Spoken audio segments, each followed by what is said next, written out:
Entonces, a ver, déjame ver. Otros minutitos. Sí, ya. Si quieres ir haciendo Sí, la presentación. a la presentación. Sí, ok. Ya vamos a empezar. Bueno, vamos a empezar esta sesión número 46 de el Seminario Permanente Cine, Ciudad y Arquitectura, que se viene celebrando desde el 2016 aquí en el Google Meet. Originalmente se efectuaba en la unidad Regina de la ST Camachaco, ajá, y desde que estamos aquí en condición de pandemia, pues se ha trasladado aquí al internet para poder seguir reuniéndonos, para poder platicar tranquilamente, muy a gusto, sobre un tema más donde se interrelaciona la arquitectura con el urbanismo y el séptimo arte. Ajá. En esta ocasión vamos a tener la ponencia, una visión del color a través de la lente del cine, que nos presenta la maestra Analí Medrano Cetina, profesora e investigadora de la ESIA Tecamachalco del Instituto Politécnico Nacional, ajá, donde estudió la licenciatura como ingeniera arquitecta y la maestría en ciencias en arquitectura. Y actualmente está estudiando el doctorado en ciencias en arquitectura y urbanismo. Todo aquí en la sección de estudios de posgrado e investigación de esta misma casa de estudios. Las películas que va a trabajar, de la cual nos vamos a platicar en unos momentos, va a ser La forma del agua, del director Guillermo del Toro, del año 2017, y Amélie, del director Jean-Pierre Jaunet, del 2002. ¿No? En ambas se hace, digamos, un uso pues, magistral del color, ¿verdad? En el séptimo arte, sobre todo para comunicar a partir de esta cromática en los espacios recreados en la gran pantalla. Entonces, bueno, ya sin más preámbulo, le doy la palabra a la maestra Analí Medrano, a la cual agradecemos mucho por esta plática que nos trae. Bueno, buenas tardes a todos. Espero todos se encuentren muy bien de salud. Para mí es un placer hablar del tema de la cromática. En este caso, una visión del color a través de la lente del cine. Dentro del Seminario de Ciudad y Arquitectura, un seminario permanente, en el cual se trata de difundir temas de interés para la comunidad con la finalidad de lograr ese interés y cautivarlos en este amplio panorama de la investigación, para con ello, pues que ese aprendizaje en ustedes se enriquezca, ¿no? Entonces, para hablar acerca de la visión del color dentro de la lente del cine, primero me voy a permitir hablar acerca de la cromática y sus efectos dentro de lo que son las organizaciones visuales. Entonces, el color es una herramienta muy potente de que dispone un artista, ya que afecta nuestras emociones y se puede manifestar cualquier emoción sutil o espectacular para captar la atención o estimular el deseo. El color baña nuestra visión con una infinita variedad de sensaciones, desde matices claros y brillantes a mezclas sutiles. El color es en el campo de trabajo de todos los artistas, desde los pintores hasta los grafistas en los ordenadores. Y el color hoy en día es utilizado en la vida cotidiana para ayudarnos a captar la información a través de estímulos visuales. El arte del color constituye un medio de expresión de emociones y conceptos, además de información, y es un elemento muy importante en el diseño, ya que sus posibilidades son ilimitadas. Para dominar el color es una disciplina compleja, ya que incorpora diferentes elementos, diferentes puntos de vista. Durante los siglos, los científicos han tratado de comprender qué es lo que rodea los colores en nuestro mundo y el modo en que lo vemos. Sin embargo, no hay una respuesta absoluta a esta panorama, a esta incertidumbre. Los teóricos del cromatismo han intentado condensar el número infinito de variaciones visibles del color en unos colores básicos y elaborar así teorías acerca del color y sus relaciones. Los psicólogos estudian el impacto de diferentes colores en nuestras emociones y en la salud. Sin embargo, los individuos tienden a diferir en sus relaciones y en sus reacciones. Los historiadores del arte analizan los diferentes modos en que se han empleado el color en distintos lugares y épocas. Y sin embargo, más allá de todas estas perspectivas, radica la experiencia directa con el manejo del color. Cuando se trabaja con sus características y potencialidades, en realidad se verán todos los colores juntos y se aprenderá y se enseñará de las teorías que han ido evolucionando para reducir el campo de su exploración. Más allá de que todos los individuos operan intuitiva y experimentalmente, manteniendo activos todos los sentidos que esto permite para descubrir la realidad del color. Entonces, de alguna manera, la cromática es la materia que se encarga del estudio del color. Y dentro de los elementos que intervienen dentro de esta cromática, pues está el color como un elemento expresivo, porque así se le considera, porque el color lo podemos apreciar desde la óptica y la elección es causal, siempre dice algo. Cuando nosotros vemos algo en color, siempre nos dice algo, que no es lo mismo a estar viendo una acromía, que son los tonos del negro al blanco y del blanco al negro, donde realmente es otro tipo de expresión. Cuando nosotros tenemos color, estamos observando una tridimensionalidad y esa tridimensionalidad nos permite ver los objetos reales. La cromática como tal surge, o más bien, no es que surja, el color como lo conocemos, mal dicho, porque lo correcto sería tono, está versado en una gran longitud de onda y de acuerdo a la longitud de onda es el tono que nosotros percibimos. La luz de onda electromagnética es la propiedad de la longitud de onda. Esto quiere decir que a mayor velocidad los colores van a ser más claros y entre menor sea la longitud de onda, esos colores van a ser más intensos, más oscuros, y esta es una propiedad de la longitud de onda. El ojo puede diferenciar esta longitud de onda cuando lo percibe a través del cerebro, y hay un fenómeno muy importante para que se dé esto, es la luz puntual. Y tenemos dos tipos de iluminación, que es la iluminación a través del sol y la iluminación a través de la luna. Esto es importante para que se lleve a cabo este fenómeno. Uno de los primeros y principales estudiosos de la cromática fue Newton y posteriormente fue Götten, en donde ellos le dieron nombre al matiz, a la saturación, a la luminosidad, y estas son propiedades que tienen los objetos y que no es otra cosa el cómo los observamos, el cómo los percibimos en cuanto a su intensidad y en cuanto a la carga, a la fuerza que tienen estos colores. El color depende mucho de cómo se combine, el cómo se pueda jugar con estos colores.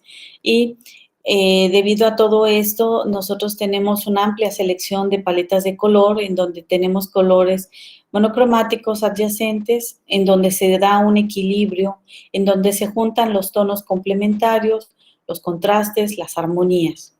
El color es una herramienta emocional muy importante. Y a todo esto se le incorporan diferentes usos de filtros y estos filtros nos permiten ayudar a minorizar esta brillantez que tienen los tonos. Dentro de los tonos principales, los primarios son el rojo, el amarillo y el azul. Y posteriormente nacen o surgen de estos tonos ya los tonos secundarios, que sería el naranja o anaranjado, el verde y el violeta. Y posteriormente, ya con una conjunción, surgen los tonos terciarios, que es la mezcla de estos, el rojo amarillo, el amarillo rojizo, el morado o violeta azuloso, el verde azuloso, el verde amarillo, etcétera, etcétera. Dentro de los tonos, los más importantes y para que se dé esta mezcla es el negro y el blanco. Y el color puede llamar mucho la atención por su sentido estético y se asocia a la idea o al concepto de expresar una cualidad de un personaje dentro del cine. Hablaré de dos películas muy importantes. Una de ellas es La forma del agua, que es una producción de Guillermo del Toro, en donde en esta producción de la forma del agua, lo más interesante es precisamente el por qué ganó tantos premios y por qué el color es la característica más importante o relevante de esta película. Entonces, La forma del agua es una excelente película y se le ha catalogado como una carta de amor al cine. Así se le conoce y es importante señalar en este sentido que Guillermo del Toro, con muchos esfuerzos, logró un paralelismo entre La forma del agua y un clásico universal que tiene donde la mujer se enamora de un monstruo. Guillermo confesó en algunas entrevistas que se le realizaron que en 1954 él siempre soñó que el monstruo de la Laguna Negra y el personaje de Julia Adams pudiesen consumar un estado monocromático. Y hay varias escenas en sus entrevistas y en el internet en donde se ve esta imagen del gran monstruo de esa época de 1950. El imposible romance de Lisa y su amante, en donde un anfibio está narrando con una sensibilidad y precisión indiscutible. Todo esto está enriquecido por un toque de realismo mágico, de la fantasía, en donde sus personajes están totalmente y perfectamente interpretados. En el modo de La forma del agua se atrae al espectador con los efectos que tiene y en donde existen tonos cálidos y satisfactorios que, conjugados con la música, estimulan la vista y todos los sentidos, además de que se observan los fotogramas de una belleza absoluta. La música de Alexander Desplat fue diseñada en base a un análisis de investigación para sus canciones y que en ese sentido también se tomó muy en cuenta la parte del color para el diseño de esta música y que en este momento en el que se desarrolla la trama de la película es en los años 60, en donde se vive un momento importante en los Estados Unidos en el que se define la mitología mediática, es decir, la transformación del país a través de la televisión, a través del cine, a través de la música, y se consiguen emocionar diferentes trabajos de cámara y dirección artística, en donde Chris Wallace fue el encargado del trabajo del color. La forma del agua como tal se centra en una relación amorosa, en donde tiene lugar entre la solitaria Elisa, que trabaja como limpiadora en un laboratorio durante la Guerra Fría, y un hombre anfibio que se encuentra recluido en las instalaciones de este complejo. A partir de esto se da un análisis del color a todo lo largo de la historia y señalar que se comienza con los planos del filme, con el sueño de la protagonista cuando está flotando en la estancia en la que duerme, que está excelentemente fotografiada. En esta escena en donde ella está tomando un bocado y está escuchando música y su enamorado se encuentra atrás, o sea, está en la laguna o en el estanque, el monstruo. La utilización de los verdes es predominante a lo largo de toda la película y no es causal, simplemente cumple dos funciones principales, el uso del verde. La primera es la de transportarnos a un ambiente de otro mundo en el que transcurre la historia de Lisa y el monstruo, y la segunda es la de representar un modo simbólico de lo que es el futuro y el progreso a través de este color. Entonces, esto es magistral porque si observamos, se ven algunos elementos en la fotografía, de salitres, de aspectos viejos, pero que eso pues te llama la atención y te está situando en el lugar de la escena. El color verde es utilizado para recrear la ambientación de laboratorio en el que transcurre la mayor parte de la acción y en algunas ocasiones en la ropa de los principales protagonistas. En este caso, una mujer muda, una mujer afroamericana y un gay, que son personajes que en la década de los 60, en la que se inventa o se desarrolla la película, estaban considerados como marginales y sin embargo luchaban por ser respetados. Dado que ya se señaló el color verde se asigna al futuro, cada vez que se habla de ese futuro se usa ese color. Y el rojo, que fue utilizado para representar todo lo relacionado con la vida, con el amor y con el cine. Entonces aquí estamos observando otra escena en donde ella se ve con su vestido rojo y está representando ese amor, esa pasión por la vida. Destaca la escena de un papel tapiz que recuerdan las escamas de la criatura en la pared, de salir, hay manchas de humedad y eso es enorme. Esta es una de esas imágenes en la que se recrea esta escena y es un grabado de una ola gigante de Canagua, y así lo mencionó el director Guillermo del Toro. Respecto a la criatura, comentó que significa algo distinto para diferentes personajes, pero que algunos están relacionados con su origen. Para otros, el monstruo es un dios y esta recuperación de la fe en la ciencia y la naturaleza o de la repugnancia, ¿no? Sin embargo, el gran amor de ella impide sentir esa repugnancia y a nosotros como espectadores nos llena de sentimientos. El trabajo se diseñó en 3 años de trabajo en el que los personajes se pretendía que tuvieran algún parecido, o más bien que no fueran parecidos con algún otro de los que ya estaban en alguna película. Tenía que ser un personaje original. Y en este sentido, Guillermo del Toro estuvo trabajando en el diseño del monstruo y le costó trabajo definir los tonos que llevaría este monstruo para la película. Sin embargo, los pintó en un color plano y posteriormente empezó a hacer transparencias en diferentes tonos para que tuviera más realidad este monstruo. La criatura tiene todos los colores de la película y aquí están todos los colores de la película y a excepción del blanco. Entonces, esto, ayudado con los filtros, hizo que la criatura pudiese encajar muy bien en este proceso que construyó milímetro a milímetro para que se pudiera sentir y expresarnos esas emociones que nos transmite esa película. Aquí estamos viendo al monstruo, que en gran parte los grandes efectos que tiene esta película los logran los filtros, la iluminación, pero los tonos que ocupan van del verde a sepia, o sea, son tonos neutrales de alguna manera, en el que se está jugando continuamente con esta paleta de colores. El color se apoyó con mucha sutileza en el trabajo de cada uno de los fotogramas. En este sentido, en el universo onírico de la película, es una fábula que se reviste de un progreso, de una lucha constante, de una conquista de derechos civiles y de derechos para utilizar gamas cromáticas y que tuviera un significado en el cine. Eso es lo que comentó en su momento el director Guillermo del Toro. Los códigos visuales en el cine son muy importantes porque nos están relacionando directamente con la imagen y nos presentan un significado que puede subrayarse, contrastarse o negarse por medio del color.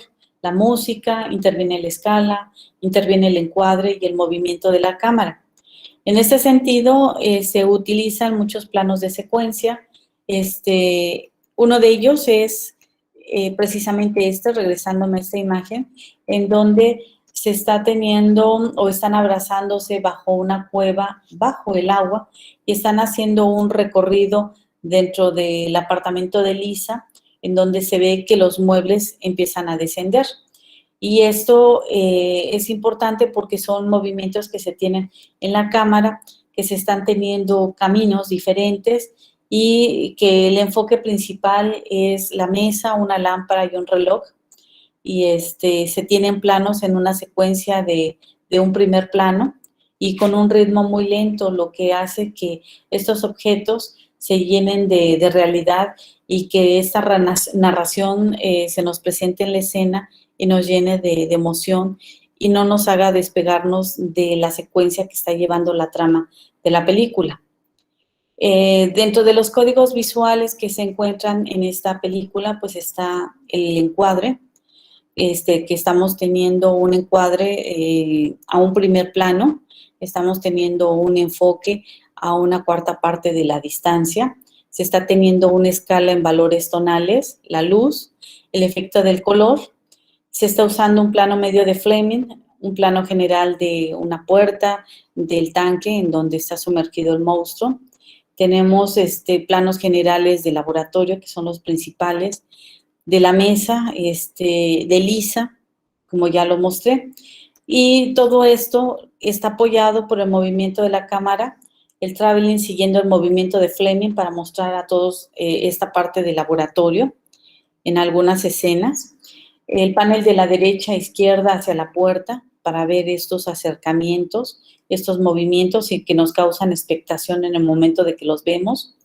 El acercamiento al rostro de Strickland, que es este personaje en donde totalmente se ve ese claroscuro y nos permite definir perfectamente las facciones, esa emoción de enojo, de venganza. Sin embargo, él se ve descuidado y a través de la película se empiezan a ver escenas donde él se empieza a ver cada vez más con este descuido. Pero no es otra cosa más que esta parte de los efectos de la luz y la forma en que se están montando estas escenas.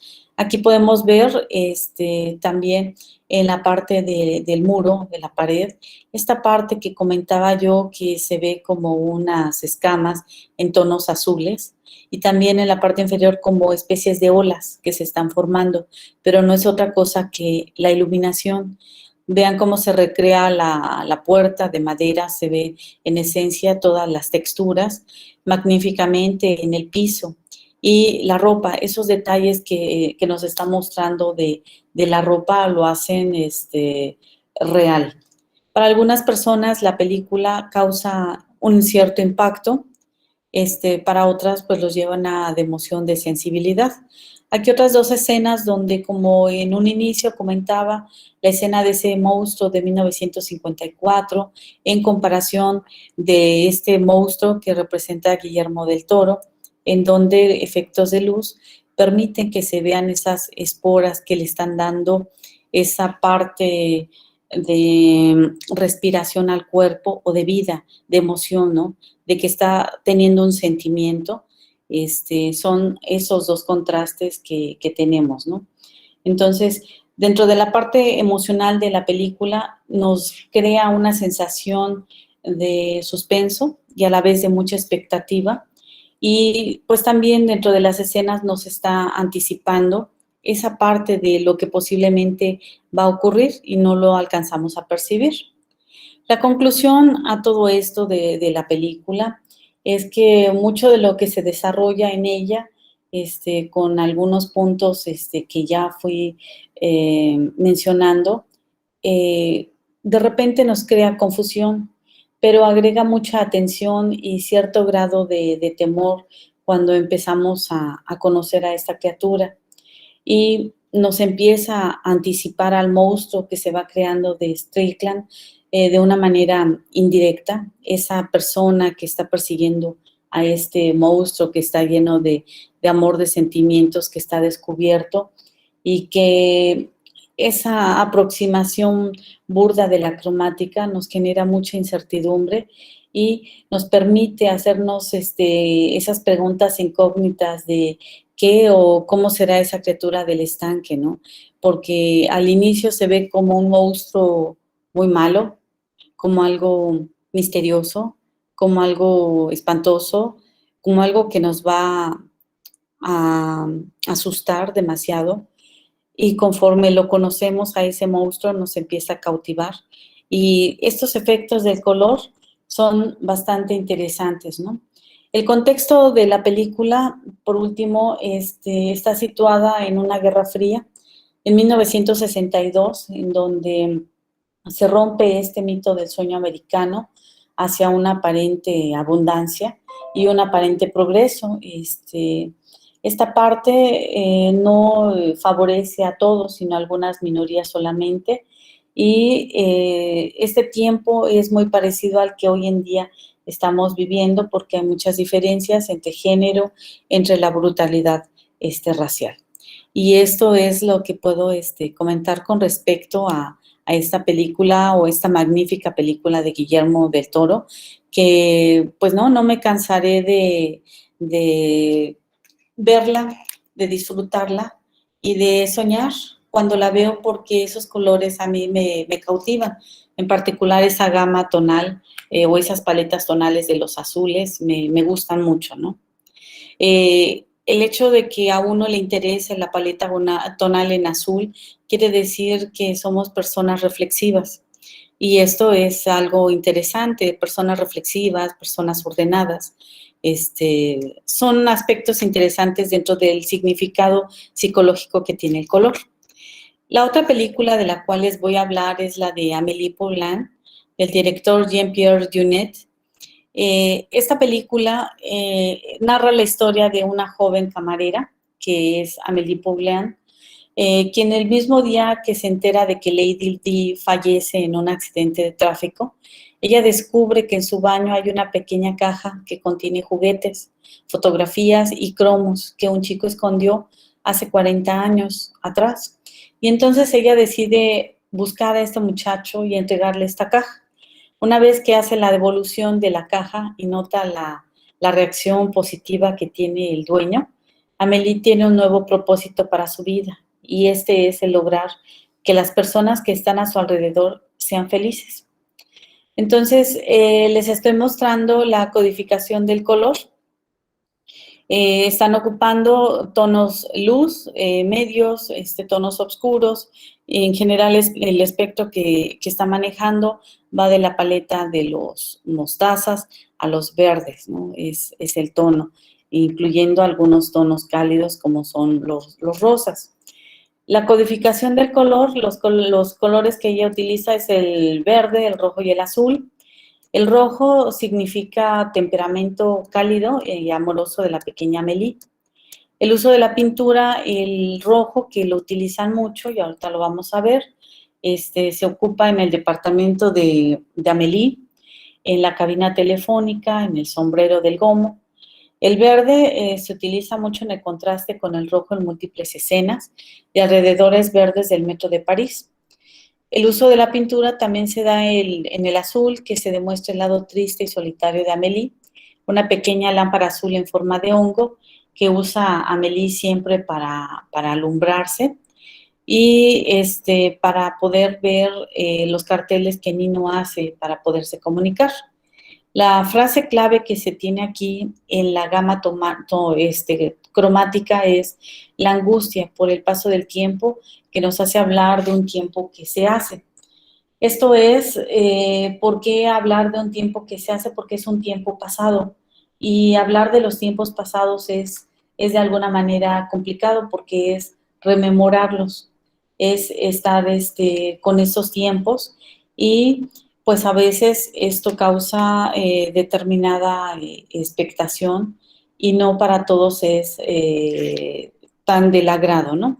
Entonces aquí estamos empezando a ver algunas imágenes en donde, como efectivamente ya lo mencioné, está Amélie con una gran sonrisa, se está tomando un fotograma con un plano de cuadro en primer término a un cuarto de claro, en donde se está utilizando tonos claros y el tono del azul del cielo está filtrado para no ver el tono real de ese cielo.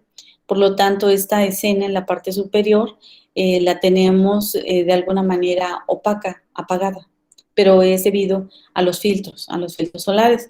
La imagen que se aprecia en la parte inferior, vemos su recámara de Amélie, en donde efectivamente ella utiliza ese rojo que le cautiva. Y hay dos imágenes contrastantes.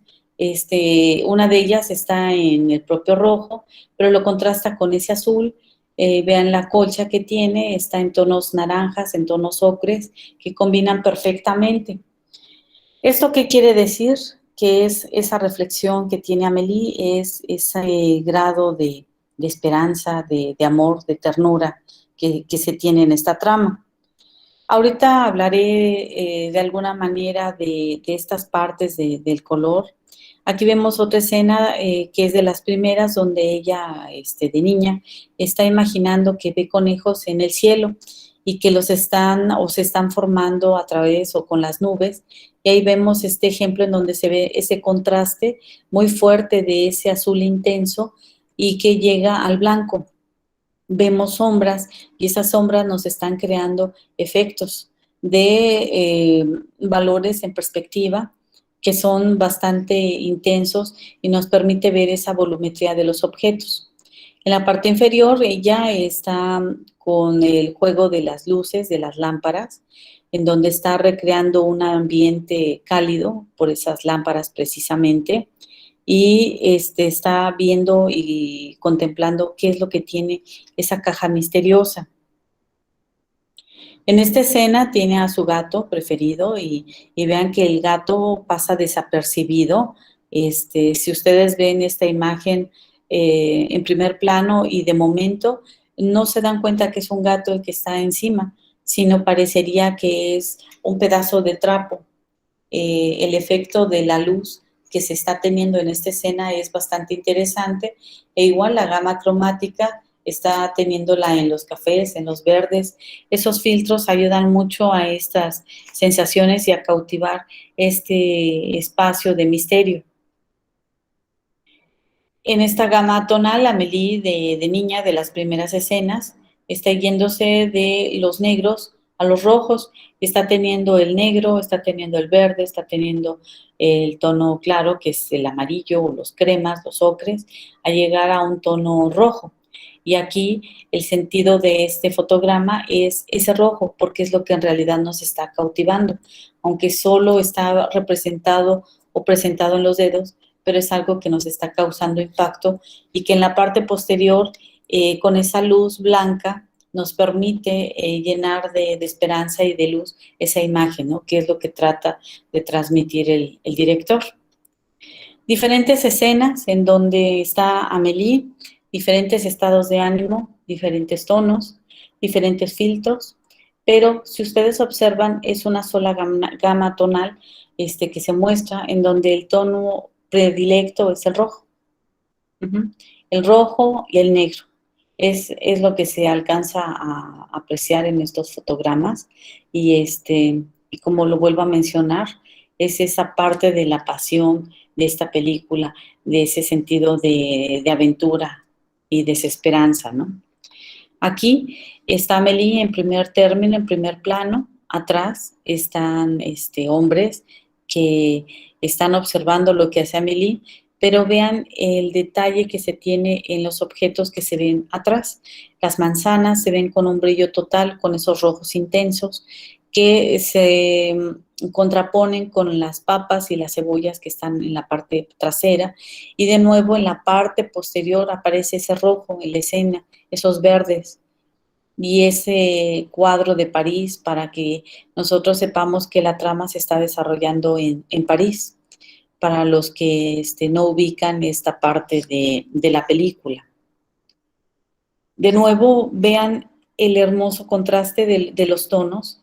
Estos tonos es difícil de jugarlos porque son tonos neutrales o tonos terrosos. Esos tonos terrosos salen de la mezcla de tonos terciarios, o sea, del rojo naranja, de un verde azulado, de un verde amarillento, nos da esta gama.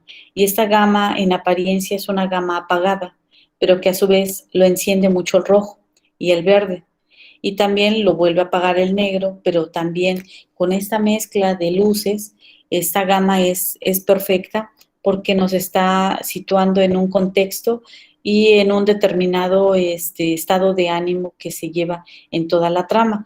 Esto es, la trama nos hace ver que ha pasado el tiempo, que estamos en otra época, que no estamos situados hoy día en lo que sería París, en el barrio de Montblanc. Hablar de esto nos lleva y nos remonta a París, que si hoy vamos a París no vamos a ver estos aspectos, ¿no? Es otra realidad la que se vive hoy en París. Aquí el tono más importante es este rojo, que es el contraste con esos tonos rojos. Entonces, dentro de los tonos primarios está el rojo, el amarillo y el azul. De aquí estamos consiguiendo estos 3 tonos. Tengo el azul, tengo el rojo y el amarillo. Es la mezcla básica de una cromía y posterior a ello empiezan a darse esas mezclas. Es difícil combinar el rojo. Es el color más difícil de combinar, es el más caro. Sin embargo, aquí logran muy bien esa combinación con el azul, que es su color perfecto, dentro del triángulo que conocemos del círculo cromático, por ahí para los que están estudiando arquitectura y ya vieron esta clase. Y también este amarillo que es ese contraste. Entonces, todo esto nos recrea esta gama en valores tonales. ¿Por qué se saca o por qué sale una cromía dentro de un filme? ¿Por qué es importante? Pues porque es la base del cómo se van a combinar estos tonos. Y al combinarse estos tonos se recrean ciertas escenas. Y cada fotograma tiene su propia cromía. Y esto es porque van variando los sentimientos, las acciones, los movimientos. Todo esto ayudado de las luces, de los movimientos que se tienen en la cámara, pero repito, es importante tener estos valores cromáticos en la escena y es el estudio que se hace previo a que se empiece a filmar para que de esto partan y se empiecen a desarrollar la parte del vestuario para ver los tonos. Muchas de estas imágenes pueden estar en colores reales, vivos, y lo que hacen los filtros es dar estos efectos como el que ahorita vemos.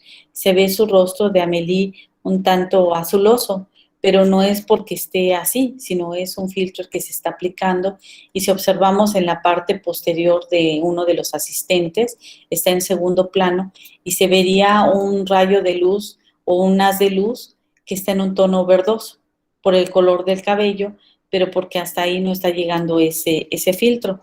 Y los filtros pueden ser pantallas que se ocupan en la misma película en el momento en el que se está filmando o efectos que se llevan a cabo en laboratorio para crear estos efectos.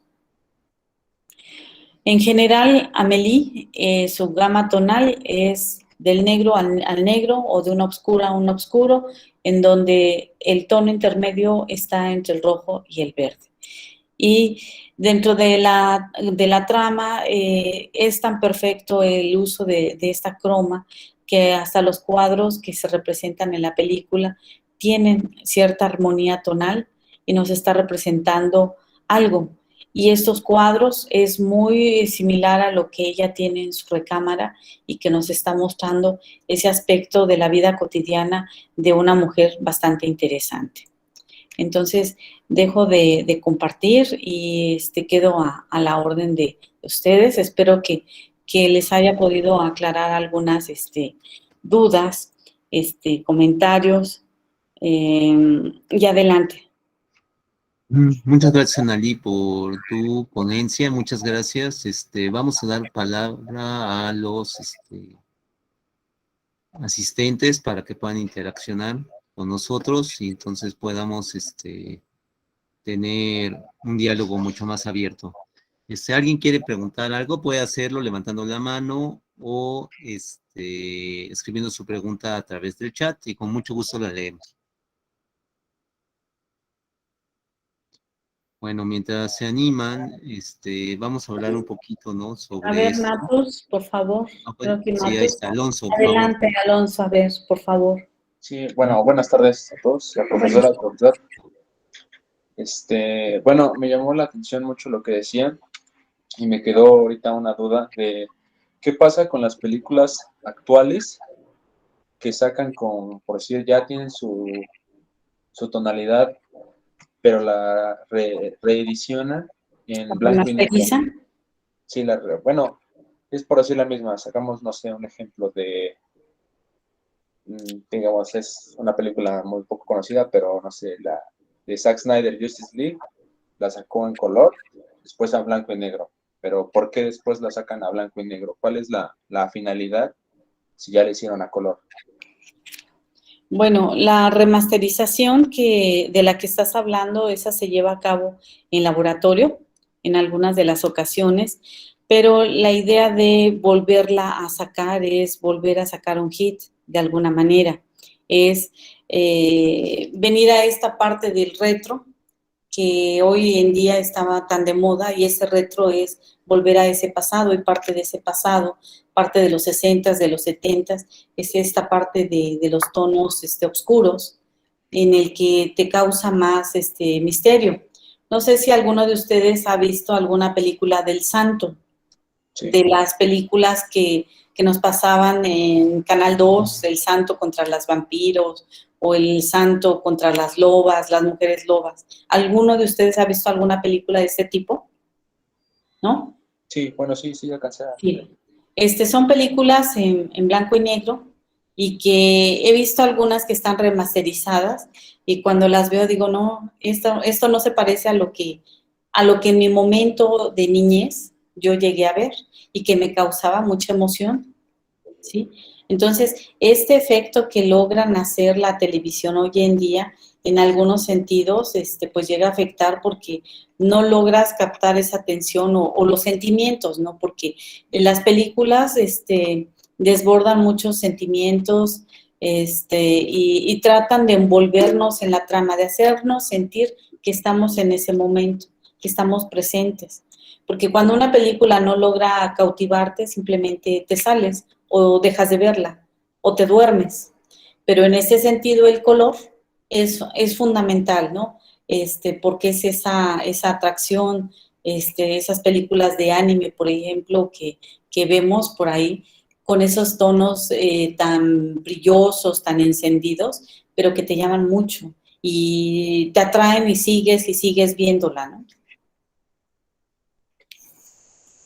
¿Sí me expliqué, Sebastián? Sí, sí, sí, sí. Sí. Gracias. Sí. ¿Alguien más desea participar? A ver, tenemos un comentario aquí en el chat. A ver. Vamos a ver, dice Itzel. Buenas tardes, soy Itzel Gómez, del 1AB14. Con respecto al vínculo entre el cine y la arquitectura, ¿cuál sería la apertura laboral de un arquitecto en esta industria?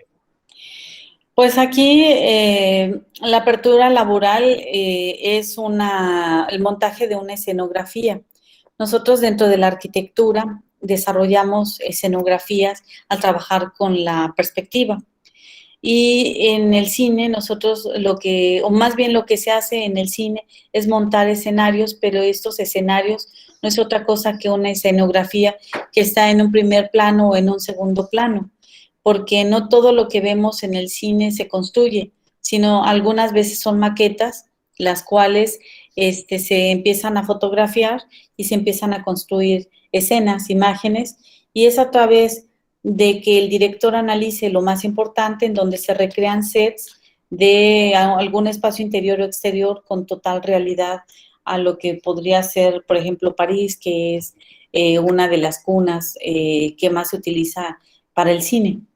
Entonces, nuestro trabajo como arquitectos, pues sería en este sentido de ayudar en este montaje de escenas, a desarrollar estos fotogramas, trabajando con la parte de la cromática, del color, ¿no?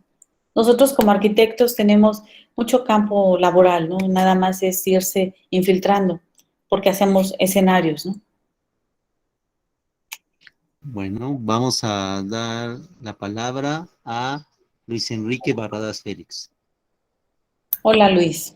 Hola, ¿qué tal? Muy buenas tardes a todos. Pues primero un comentario que es muy interesante el análisis pues de los colores, de las paletas de colores que podemos encontrar en el cine. Pensándolo bien, me doy cuenta cómo mis películas favoritas también se ven influenciadas por los colores que presentan, y pues que es muy interesante poder verlo de esta manera. Y mi pregunta es dirigida hacia el mundo del cine. ¿Cómo va cambiando y cómo en su evolución también influye en la arquitectura? Ustedes en sus conocimientos, ¿qué podrían decirnos que haya cambiado directamente el cine a la arquitectura?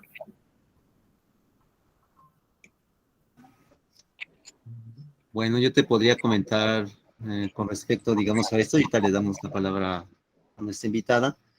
Mira, digamos, una relación que a veces, digamos, no es uno tan consciente de ella, pero el cine se ha nutrido de la arquitectura en diferentes momentos, ¿verdad? Desde las primeras películas que se filmaron por parte de los hermanos Lumière a finales del siglo XIX, pues siempre se retrataban lugares de la ciudad, ¿verdad? Lugares como puede ser la fábrica de los propios hermanos Lumière, ¿verdad? Que fueron de las primeras escenas que se filmaron. Entonces, siempre había escenarios, o los primeros escenarios que hubo en el cine fueron escenarios arquitectónicos de la vida real, sobre todo de las ciudades, ¿verdad? Aquí en México, pues no fue la excepción. Las primeras películas que se filmaron en México en el siglo XIX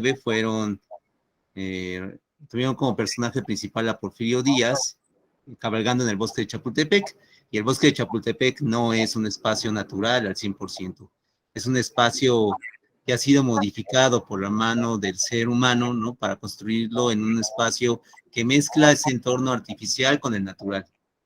Entonces, siempre, digamos, el papel de la arquitectura, en sus diferentes facetas, de muchas disciplinas o subdisciplinas derivadas de estas, como el urbanismo, como el diseño de interiores, siempre han estado, digamos, presentes en el cine. Conforme fue evolucionando el séptimo arte, poco a poco los cineastas han ido encontrando la manera de manejar esta forma de expresión, ¿verdad? Utilizando todo lo que tienen, digamos, a su mano. Recordemos que el cine está compuesto por 5 elementos fundamentales, que es la imagen, el sonido, la narrativa, la puesta en escena, y el sonido. Bueno, y el montaje. Perdón, y el montaje. Gracias por la corrección. Y el montaje. Cada una de estas 5 elementos, pues, poco a poco, con el paso del tiempo, fueron desarrollándose. Poco a poco, digamos, se fueron haciendo disciplinas y subdisciplinas para poder ir, digamos, creando todo un crew de creadores que son comandados por el director, pero que no es el único que crea, digamos, una de estas obras de arte.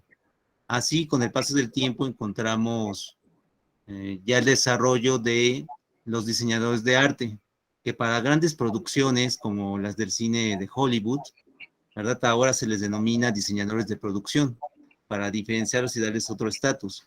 Estos diseñadores de producción, pues, son artistas que comunican a partir de las formas, de los objetos, ¿verdad? Y, por ejemplo, referenciando a uno de los más, digamos, famosos, ¿no? Y que más tenemos en nuestra mente, ¿verdad? Eugenio Caballero, que ha trabajado en películas como El laberinto del fauno, o trabajó en Roma, en Lo Imposible y otras más, ¿verdad? Me recuerdo mucho, ¿no? Su trabajo de diseño de producción en la película de Romeo y Julieta, ¿verdad? Donde trabajó Leonardo DiCaprio y que fue, digamos, filmada aquí en la Ciudad de México, ¿verdad?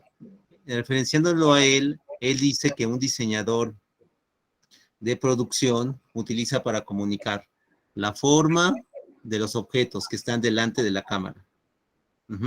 Utiliza el color y las texturas. Entonces, cuando él está, digamos, manejando estos 3 elementos, él trata de comunicar, trata de narrar lo mismo que se quiere narrar en la película con el guión, pero a partir de estas formas. Esas formas tienen que complementar esa narrativa de ese universo cinematográfico.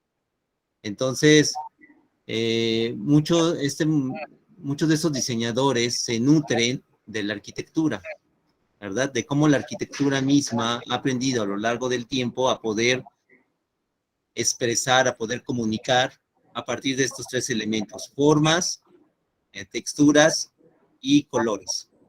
Y entonces es así como, digamos, él la arquitectura también, digamos, ha influenciado al cine, pero el cine también influencia a la arquitectura, porque hemos visto diferentes obras cinematográficas que a lo mejor son producto de una narrativa de ficción, pero que luego son plasmadas en la realidad, en el mundo material.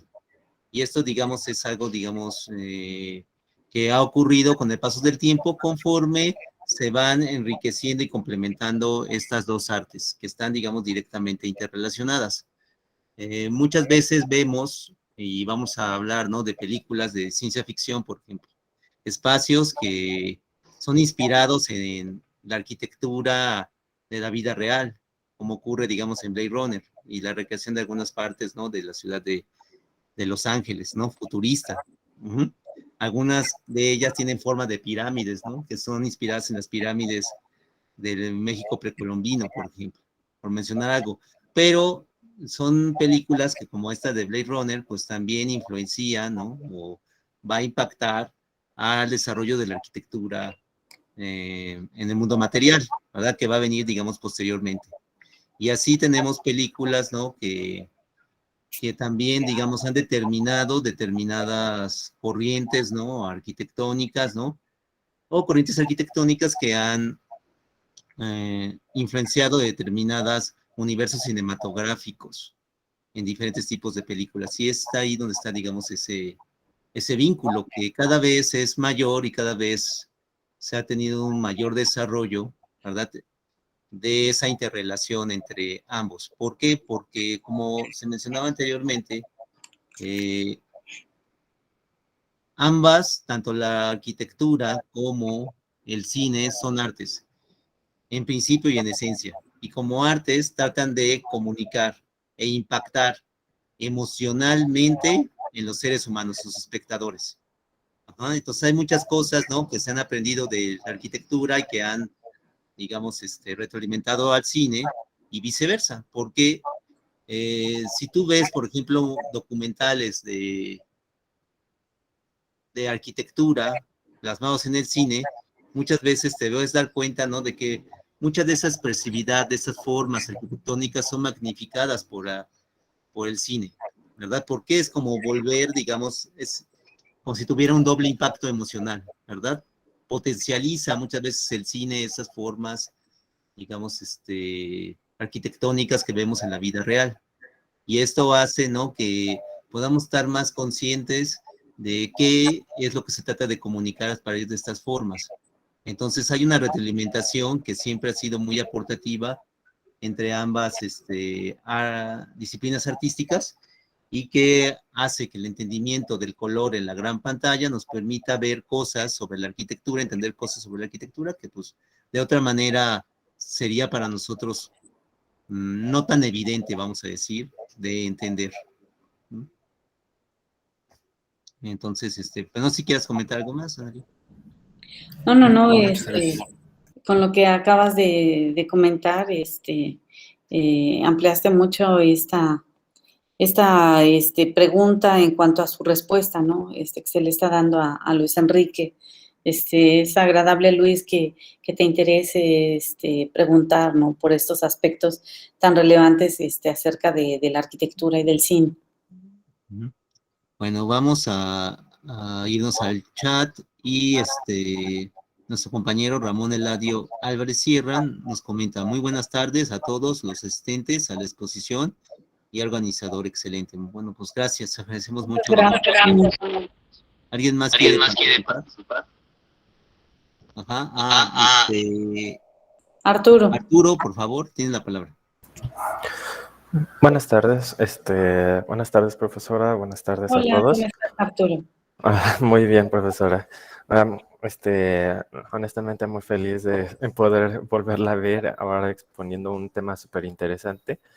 Y una pregunta que ahorita con las demás preguntas y con la misma exposición, quisiera saber como dentro de un aspirador tanto del cine como de la arquitectura, ¿qué es lo que uno debería que aspirar a lograr dentro de los dos campos? Porque ahora sí, como haciendo análisis de determinadas como zonas o edificios de prácticamente de todo el mundo, siempre como que está la toma del dinero, ¿no? En la que casi en todos lados se está utilizando, que la ves en cada película que es de París, siempre está como esa misma toma de la Torre Eiffel, cosas así.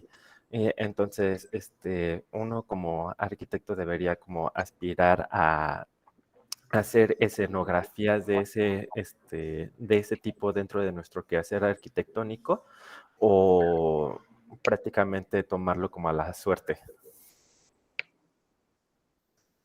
No, yo creo que cuando se planea una filmación, se intervienen muchos fenómenos, factores que son importantes y que inciden. Uno de ellos precisamente es el entorno, en dónde se va a situar la trama. Y yo creo que dependiendo de ello es ese análisis que se hace de los lugares que se van a tomar en consideración para ese filme.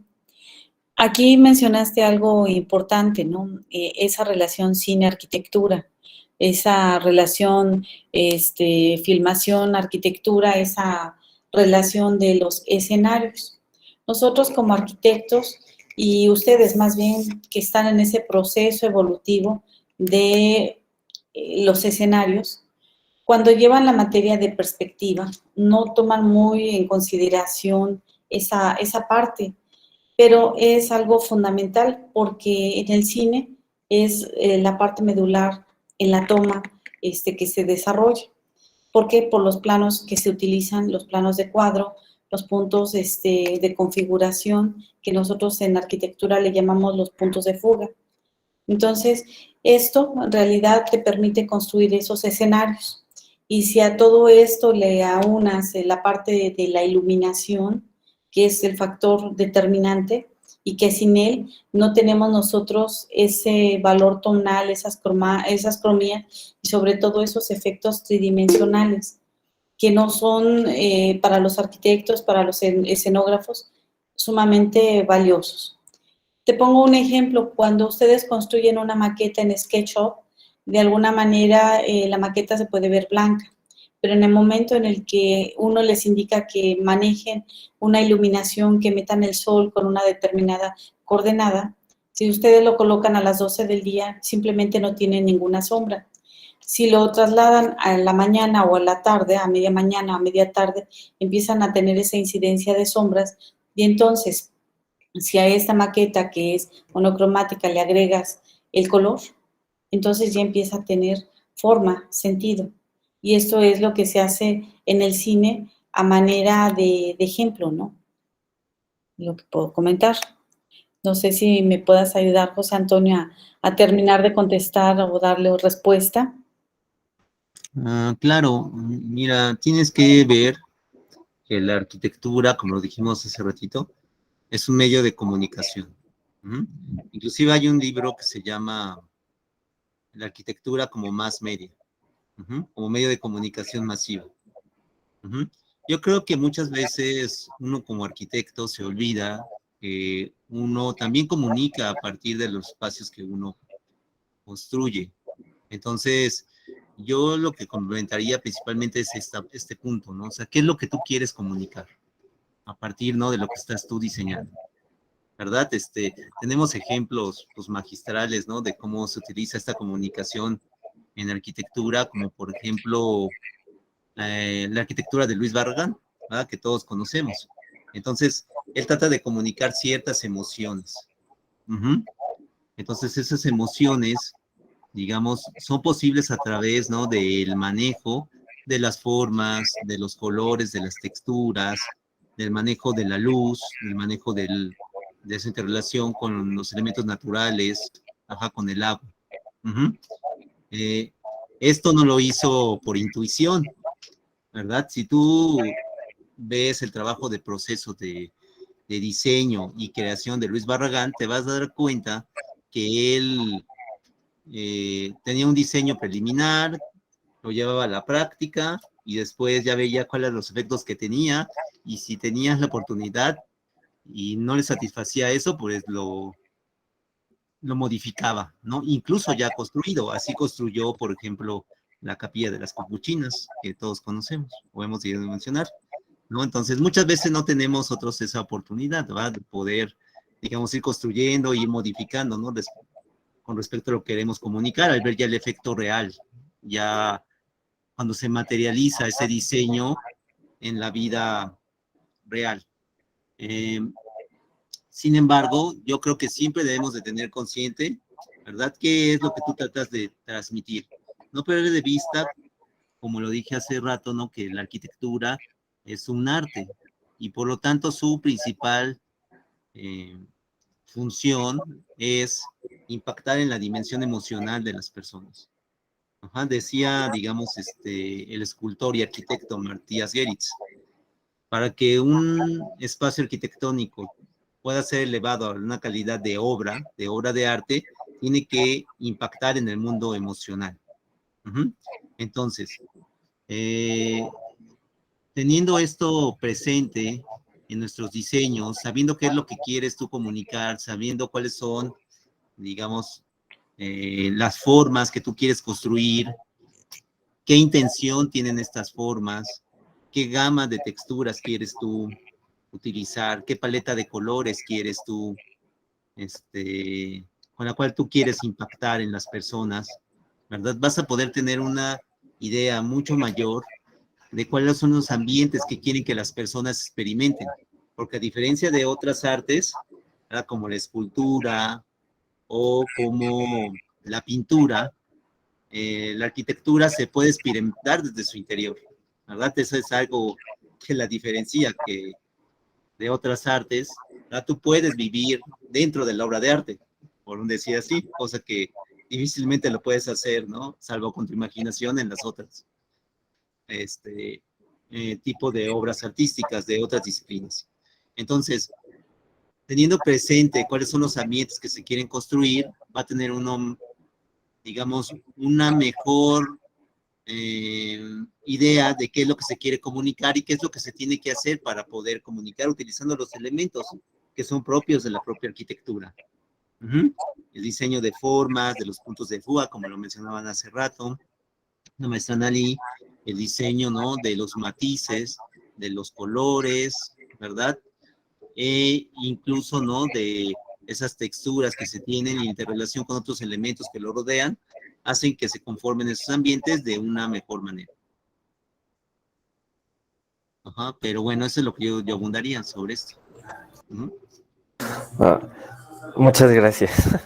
Entonces, vamos a dar la palabra a la maestra Analie, perdón, Ana Hernández Trevilla. Perdón, sí. Me contrapieron las cartas. ¿Sí estás por ahí, Ana? Se fue Ana. Sí, yo creo que van a tener problemas. ¿Alguien más? Bueno, ahorita lo que... ya está por aquí. Sí, tienes la palabra,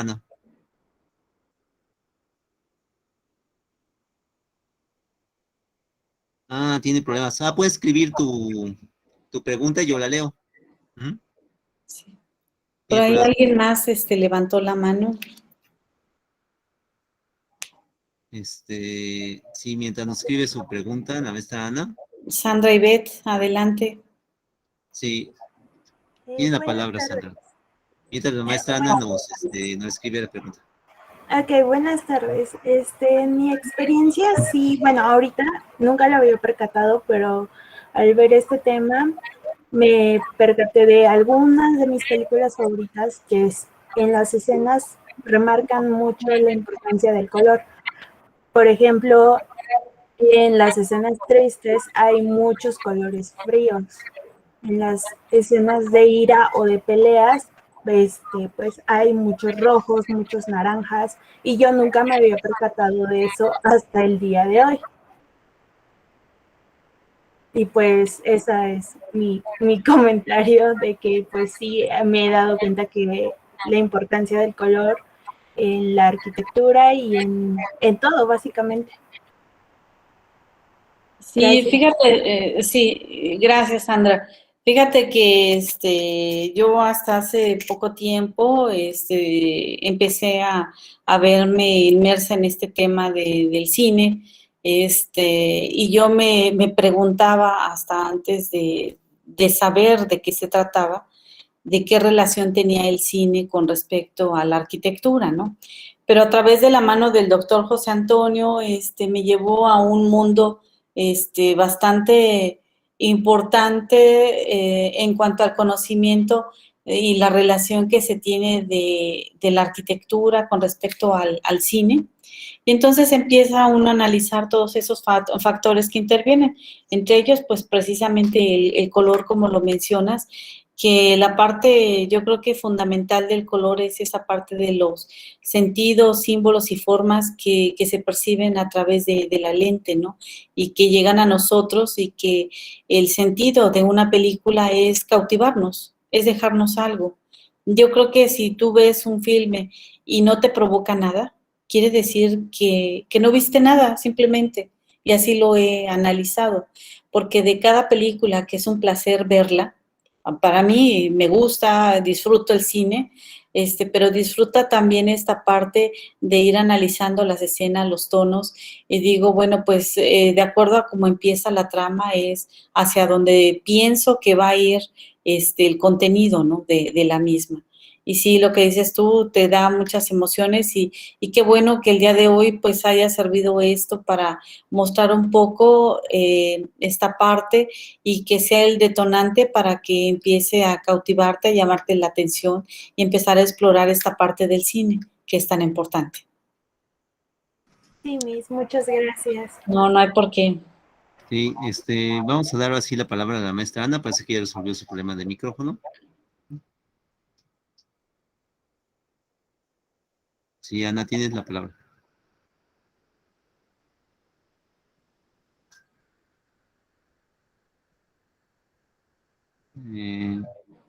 Sí, Ana. Parece que todavía tiene problemas con el micrófono. Bueno, Aquí hay mientras... una pregunta. Sí, aquí hay una pregunta, ¿no? Del chat de Cintia Cristel Ugalde. Buen día, profesores. ¿Podemos decir entonces que el color proporciona mayor adecuación a la realidad? Sí, sí, por supuesto que sí. Es una realidad vivida, pero también es una realidad imaginaria, porque depende del contexto en el que quieras situar la escena o las imágenes, son las gamas cromáticas que se utilizan, ¿no? También está una pregunta de Mitzi Araceli López Cortina, que dice: hola, buenas tardes, soy Mitzi, del grupo UNAVE 14. ¿Por qué creen que ocupan el filtro amarillo cuando es en México? Respecto a esto, el uso de paletas de color, ¿qué rompe las reglas? Yo creo que te has de estar refiriendo a la película de Roma, en la cual se ven esos filtros ocres, pero es por el momento en el que se vive, porque algunas de las escenas de esta película están situadas en un contexto real, sin embargo, para que se vean antiguas, utilizan estos filtros en tonos ocres o amarillos para dar esa sensación. A esto se refiere en cuanto a México, no sé si por ahí va la pregunta. Y respecto a esto, el uso de paletas de color, ¿qué rompen las reglas? O sea, no entiendo aquí esta parte. O sea, ¿cómo se rompen esas reglas del manejo del color? ¿No está por ahí Cintia? O perdón, Mitzi Araceli.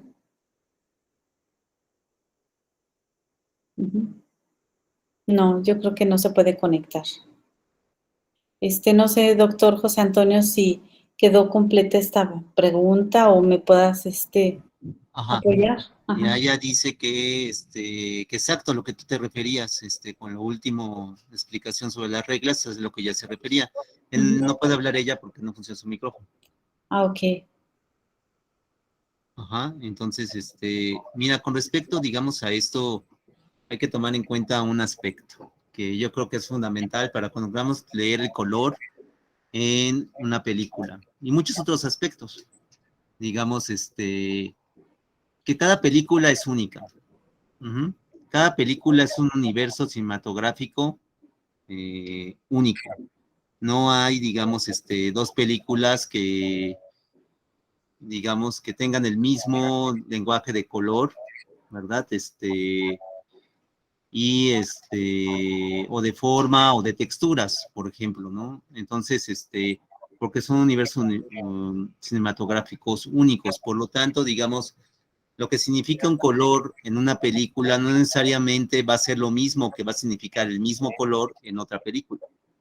Esto es algo, digamos, muy importante, ¿no? Que lo tenemos que ver, ¿no? Por ejemplo, en las dos películas que se trabajaron hoy, después se hablaron, el manejo de la paleta de colores y lo que se quiere comunicar en cada una de ellas a través de las películas es distinto. Por ejemplo, para la forma del agua, el verde significaba el futuro. Significaba, digamos, todo eso que tenía que ver, ¿no? Con este futuro. Por eso, digamos, el auto, ¿verdad? Digamos, del antagonista de la película, pues era de color verde, ¿no? Porque quería significar, digamos, el futuro, ¿no? Ese auto futurista, ¿no? Que trataban de demostrar ahí. Ajá, cosa, digamos, que en Amélie el verde significa, digamos, otra cosa, ¿no? Porque en Amélie, mientras el rojo es lo cálido, la calidez del personaje, significa una emoción del personaje, digamos, el verde es utilizado para contrastar esa calidez del personaje cuando, digamos, ella está, digamos, más enojada, o el azul, en Amélie, significa, digamos, la tristeza, ¿no? Del personaje. Entonces, por eso va cambiando los tonos. En la forma del agua casi todo es verde. Va de verdes a ocres y de repente tenemos un rojo. El rojo significa, en el caso de la forma del agua, el amor, la pasión. Ajá. Entonces, de repente, Guillermo del Toro, en este diseño, ¿no? De la paleta de colores de la película, pues te muestra algunos detalles en rojo cuando trata de enfatizar algún aspecto que tiene que ver con este amor, con esta pasión del personaje principal, ¿verdad? De la película, ¿verdad? Y esto es algo que se debe tener. Entonces las reglas van cambiando y sí están hechas para romperse, porque uno se da cuenta y si tú analizas diferentes, pues estudiosos, ¿no? Del color, pues los colores pueden significar diferentes cosas de acuerdo a la cultura, de acuerdo a la época, y hay muchas variables, ¿no? Que te van diciendo, ¿no? No hay una sola significación de color que sea universal para todo y en todo momento, ¿verdad? Entonces, eso lo que hace muy interesante, digamos, este tipo, ¿no? De análisis. Ajá, entonces, bueno, vamos, vamos a leer otra intervención del chat. Diego Chávez Luis Gustavo nos comenta. Buenas tardes, soy del grupo 5AB12 de la clase de concursos. Primero que nada, agradecerles por la gran plática. Mi pregunta va dirigida a lo siguiente. ¿Ustedes consideran que el cine puede ser un punto clave para replantear nuestras utopías para la ciudad y la arquitectura del futuro? Entendiendo que el cine contiene una gran cantidad de simbolismos o mensajes implícitos. Sí, definitivamente el cine crea nuevas utopías de la ciudad y parte de ello son varios filmes en los que hoy en día parece que lo estamos viviendo y sin embargo se filmaron hace 10 años, ¿no? Por ejemplo, este filme del Laberinto del Fauno, que está recreando una realidad utópica en un determinado contexto, el color le favorece mucho y está llena esa película de simbolismos, de mensajes que están implícitos y es del mismo autor, de Guillermo del Toro, en donde está manejando dos escenarios diferentes, dos contextos diferentes, dos gamas cromáticas diferentes, pero está creando una utopía para una ciudad determinada, ¿no? Y con respecto a la arquitectura del futuro, pues sí, estoy pensando en alguna película que esté recreando lo que hoy es los países árabes. Déjame lo acabo de pensar.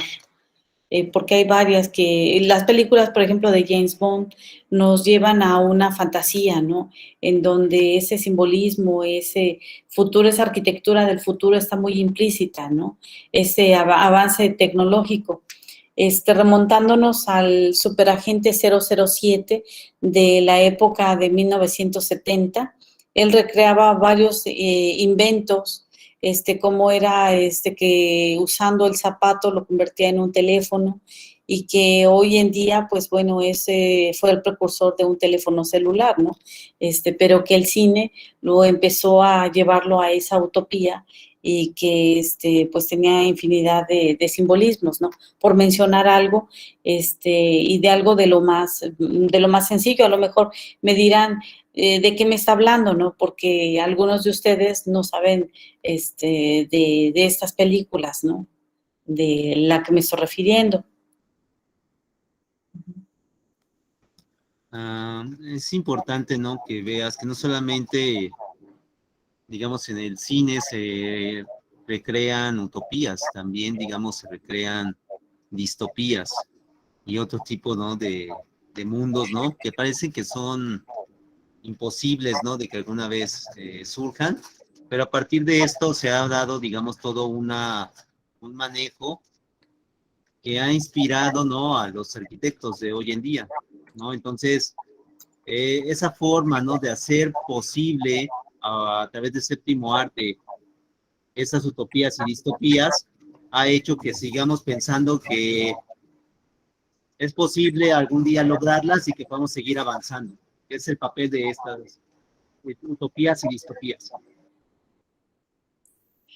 Por ejemplo, una película, Los Juegos del Hambre, ¿no? Que nos habla precisamente de estas utopías, ¿no? Por mencionar un ejemplo, se ven diversas realidades y en ellas están implícitos diversos escenarios, ¿no? Que nos hace remontarnos a esa parte futurista, ¿no? Podría ser un ejemplo. Ajá. Bueno, vamos a leer lo que nos dice en el chat. La maestra Ana Hernández Estrevilla dice: felicito a Nalí por su exposición y le pregunto, ya que estos análisis son parte de tu tesis doctoral, ¿cuál es la hipótesis que te llevó a analizar estas dos películas? ¿Y vas a analizar películas mexicanas? Bueno, muchas gracias, Ana, por la felicitación. Y efectivamente, esto fue el inicio de los trabajos de la tesis doctoral, el replantear precisamente la cromática que en ambas películas se llevó a cabo con un análisis minucioso para ver en ese sentido qué es lo que me dicta el color. Yo que soy una experta en color, a mí que me gusta la parte de dibujar a la acuarela, que para mí es un placer, que manejo el color y que sin embargo ya al relacionarlo con una película no entendía yo ese significado, pero que ya quedó muy claro con respecto al manejo de la croma y que los aspectos fundamentales que entran en ella, como es la forma, las sensaciones, los estilos, los escenarios, y que van a ser de gran impacto en el análisis que llevo a cabo acerca del arte urbano, en donde está inmerso el mundo del color, y que, bueno, a través de esos murales que estoy empezando a analizar, estoy haciendo hincapié en ese inicio, que fueron estas películas de las cuales me basé para hacer esos primeros análisis de las gamas y las escalas tonales. Y con respecto al análisis de alguna película mexicana, ahorita no lo tengo tan contemplado, porque me voy a centrar más en aterrizar la parte del arte urbano, y en lo que estoy empezando ya a analizar esta parte de la integración plástica, tonal, y de momentos que se llevan a cabo para el desarrollo de estas obras tan hermosas que están expuestas en muchas de las calles de nuestra hermosa ciudad, ¿no? Muchas gracias, Ana. Doy la palabra a Verónica.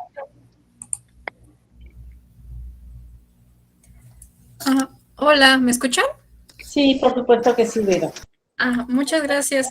Pues justamente igual que comentan algunas de las y los colegas que están por aquí, pues agradecer la ponencia. La verdad es que fue bastante interesante, estuvo muy nutrida. Y de hecho me llama mucho la atención cómo empezaste, Analí, con todo este análisis de que a fin de cuentas el color es un fenómeno tanto biológico como social, ¿no? Porque a fin de cuentas nosotros hacemos como a través de nuestros ojos una recepción de la luz que interpretamos como colores, ¿no? Pero a fin de cuentas la interpretación del color pues ya se hace en un contexto social, ¿no? O sea, los colores significan ciertas cosas, digamos, como en contextos específicos, ¿no? En particular, pues en el que se hacen en las películas. Y pues de hecho el cine mismo, ¿no? O sea, incluso el cine tal cual lo entendemos funciona solamente por una cosa a la que se le dice la persistencia retiniana, ¿no? O sea, solamente por eso es que podemos interpretar, nuestro cerebro interpreta el cine, ¿no? Entonces, pues en sí mismo el color, pues no significa nada, ¿no? O sea, sino solo es como un proceso de recepción de la luz que hacemos a través de los ojos. Entonces, cuando eso se traslada como a un plano ya artístico, como al arte propiamente, pues ya es que adquiere como este sentido y, como dices, esta capacidad de transmitirnos sensaciones, emociones, ¿no?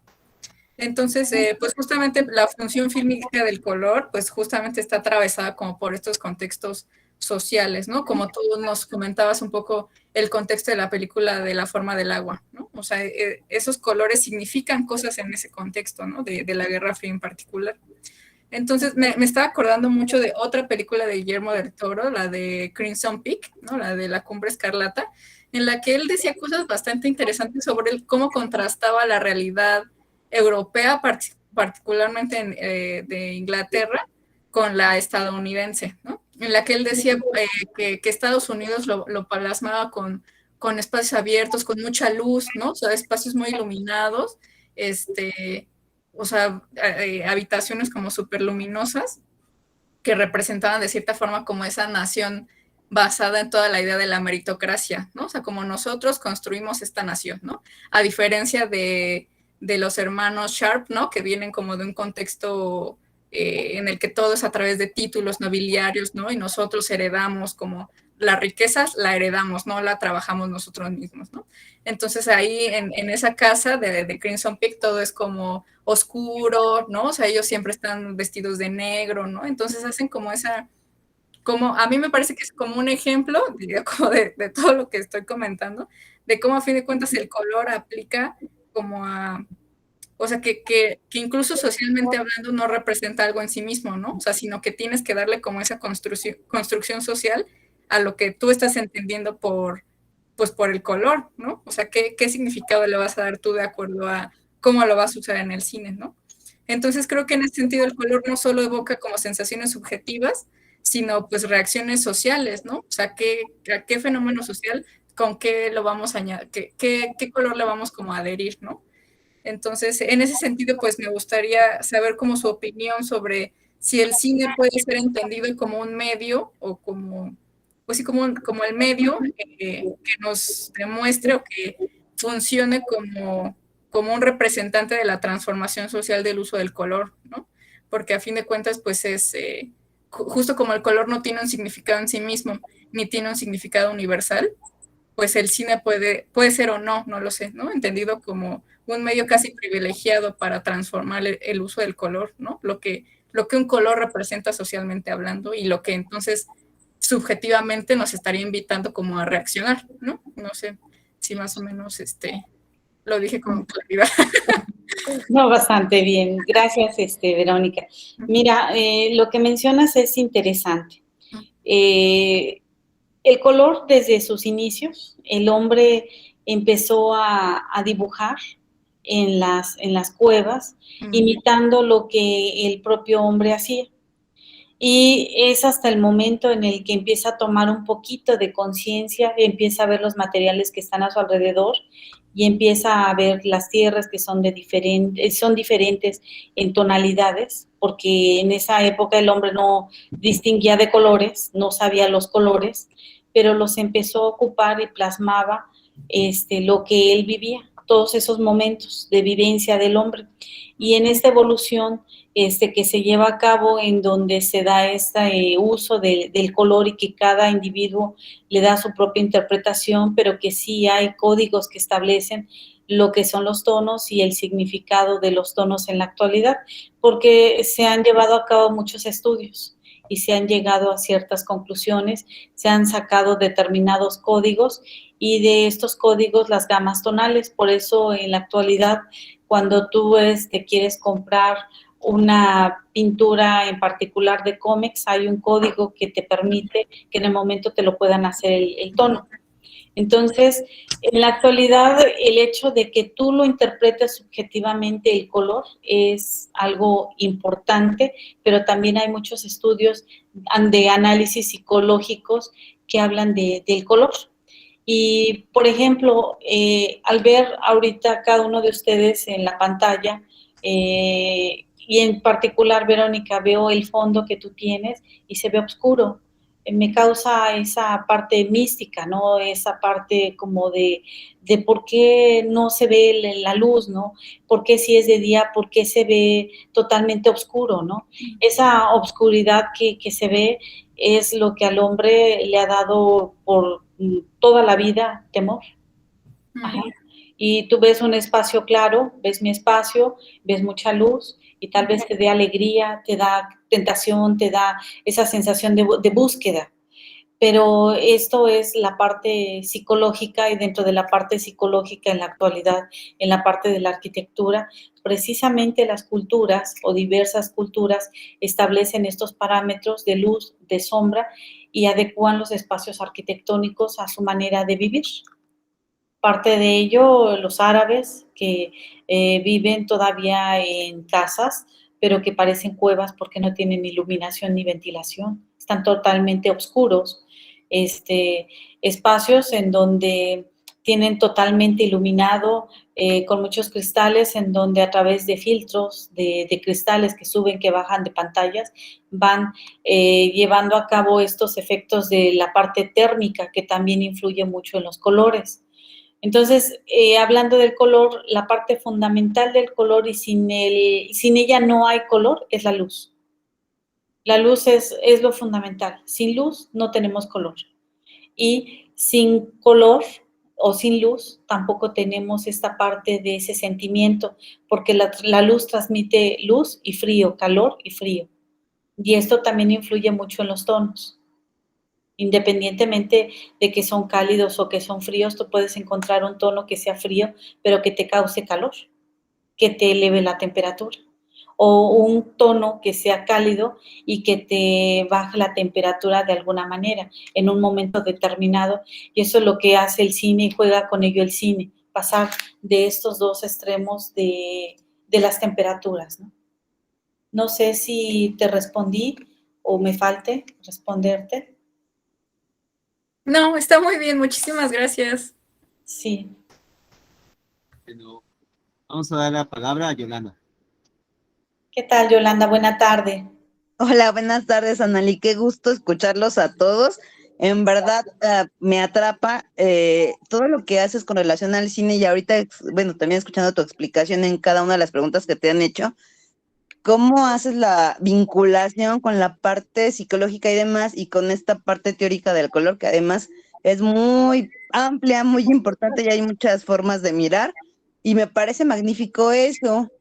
Y en este sentido, yo también te preguntaría, por ejemplo, en nuestro México tenemos muchos colores. Acaba de pasar ahorita las fiestas patrias y todo es color y todo es alegría.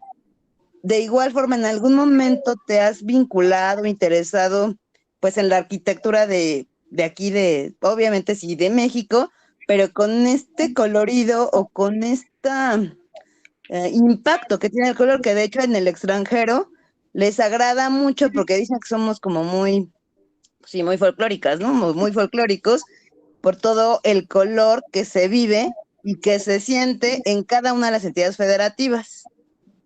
Lo que ocurre es que en nuestro país, por naturaleza, ocupamos tonos muy intensos.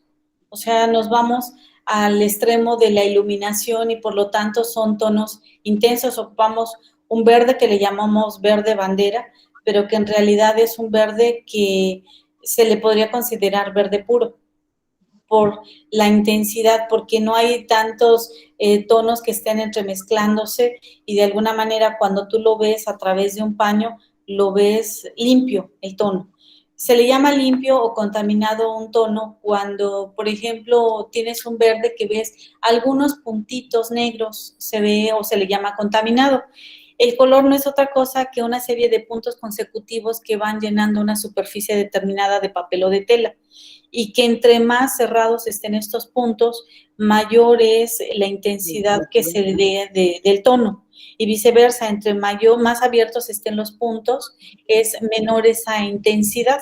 Pero aquí vuelvo a lo mismo, entra el fenómeno de la iluminación. Actualmente estoy empezando a analizar murales en el centro histórico porque me estoy relacionando con el graffiti, con este arte urbano, en donde es una manifestación total y completa de ir del blanco al negro y en sus diferentes gamas tonales, ¿no? Y ahí mencionaré ahorita el ejemplo de un lugar en Iztapalapa, porque una de las alcaldías que se está preocupando por ese mejoramiento en el aspecto de la imagen urbana es Iztapalapa, y en él se desborda el color. Y se desborda el color por generaciones, porque desde la época de las chinampas el color era importante en el uso y manejo que se le daba, por los pigmentos naturales que ocupaban de las chinchillas de los nopales, y de otros pigmentos naturales que salen. Bueno, en ese sentido, haciendo la remembranza, y hoy en la actualidad hay una unidad habitacional que estaba vandalizada totalmente por las famosas bombas que hacen los chicos del graffiti, que no es otra cosa que esa identidad de decir, soy yo vivo aquí y este es mi territorio, ¿no? En una B, en una M, en una N. Bueno, la gente cansada de eso, cansada de ese temor psicológico por pasar por esas calles de esa unidad habitacional, le pidieron a un grupo de chicos que, ok, sabes que no me vandalices, apóyame y mejórame la imagen. Entonces, a un grupo de 3 chicos les dieron unas cuantas hojas del libro del Principito. Y a través de estas 3, 4 hojas que les dieron a los chicos a leer, ellos empezaron a hacer unas obras de arte hermosísimas acerca de este tema. ¿Y por qué son hermosas? Porque retratan ese zorrito con esa intensidad cromática, a lo que me dices el color, es el ver ese zorro como si tuviera focos enfrente o encima de él, pero en realidad no hay iluminación. La iluminación la están creando al combinar esos tonos cálidos con los claros y que te da ese realismo espectacular. Entonces, llegar a este punto en donde transmites una emoción es algo en lo cual estás dejando algo plasmado para la gente y lo vive. Y hubo gentes que en un principio decían, no quiero grafitis, quítense, los corrieron a los muchachos. Y ahorita que ya terminaron de ver la obra que hicieron los chicos, quedaron maravillados y dicen, queremos más, te presto mi fachada, mi barda para que me hagas otro o un principito, ¿no? Cuando te dice esto la gente y lo escuchas, te llena de emoción y de ilusión. ¿Y sabes quiénes son los que se llenan de emoción? Los niños y las personas de la tercera edad. Y esto es magnífico y es lo que se tiene que lograr con el manejo del color, un manejo de color adecuado. Y estos chicos, te comento, que no tienen estudios, que simplemente practican y se la viven practicando, pero han analizado mucho este fenómeno de la iluminación, de la luz. ¿No? Espero haber contestado. Sí, no, verdad, muchas gracias. A mí me interesó mucho. Yo vivo entre la Nepantla de Vaz y precisamente han hecho proyectos en ese sentido. ¿Sabes qué? Mira, vas a dibujar esto en las bardas y demás, y pues sí, el arte urbano lo han alimentado y ayudan a hacer una expresión en espacios que ayuda a un desarrollo y a una mejor, visión o luz del entorno. Y también Azcapotzalco tiene muchos programas al respecto, con los faros ponientes, estos faros ponientes Xochicali, que era un basurero, si se acuerdan, ahí en el Rosario, y hacen expresiones, decir, pues mira, te presento esto, y a mí me parece pues magnífico que digan, pues mejor le hago luz y que sirva para todos, ¿no? Muchas gracias, Anali, muchas felicidades. No por nada, gracias. Vamos a dar la palabra a Ramos. Hola, buenas tardes. Hola. Me gustó bastante el análisis que hizo de esas dos películas. Se me hizo muy interesante cómo los colores pueden transmitir algo. Mi pregunta es, ¿cuál cree que sea la forma correcta de empezar a hacer un análisis? Pues teniendo una escala tonal, precisamente. Porque bueno, aquí vamos a hablar vamos a hacer un análisis de una película, ¿no? Bueno, pues la trama, en dónde se está desarrollando, en qué contexto, en qué época. La tienes que ver 1 y 2, 3, 4 veces, ¿no? Y ya después de la tercera o cuarta vez, entonces dices, creo que va por aquí, ¿no? A través de desarrollar la trama, más bien de ver la trama, lo primero que tienes que conocer es cómo juegan los colores, cómo se relacionan y cuáles son los colores primarios, los secundarios y los terciarios. Eso es lo principal y lo fundamental. Muchas personas le tienen miedo a usar el color porque no saben cómo se mezcla. En apariencia tú dices, bueno, tomo un color y lo mezclo con otro, y esa no es una mezcla adecuada. Debes de saber que los 3 primarios, que es rojo, azul y el amarillo, te van a dar los tonos secundarios, y esta es la mezcla, pero necesitas mezclarlos para que en realidad salga ese naranja, salga ese verde y salga ese violeta, y a partir de ello, tú puedes seguir jugando con estas mezclas, y una vez que ya conoces el color, que lo identificas, entonces analizas o ves la película y dices tú, si tiene verdes, entonces sacas, en la actualidad en la computadora está una paleta de colores que se llama Kodak Chrome, que te permite meter una fotografía y en automático te detecta la gama tonal que están ocupando en esa fotografía. Ya no necesitas tú hacerlo, te lo den automático. Entonces ya empiezas a ver si es una gama fría, una gama cálida o a qué obedece, y empiezas a ver la mezcla o cómo interactúan o cómo puedes interactuar con esos tonos. Y esa escala de Kodak Chrome, que así se llama, te sirve para eso, ¿no? Pero en mi época no había eso, en mi época era mezclar los tonos de madera, ¿no? Y es como se aprendió, o con las pinturas acrílicas que tenías que estar haciendo tus mezclas de colores. ¿Cómo hacen estos artistas del grafiti o del arte urbano para hacer sus mezclas? Pues les regalan a ellos pinturas, botes de spray de diferentes tonos, y lo que hacen es empezar a mezclar. Entonces, a partir de mezclar es como te das cuenta de el cómo tienes diversas intensidades tonales, pero es estar jugando con el color. Yo diría mancharte las manos con el color. Gracias. Sí. Bueno, ¿alguien más desea participar? Sí, tengo otra pregunta, perdón. Sí, claro, mucho gusto. Perdón, es que justo se me fue por no estar apuntando.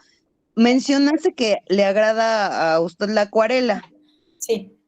Y lleva ya mucho tiempo en hacer acuarela, bueno, en pintar acuarela. Sí.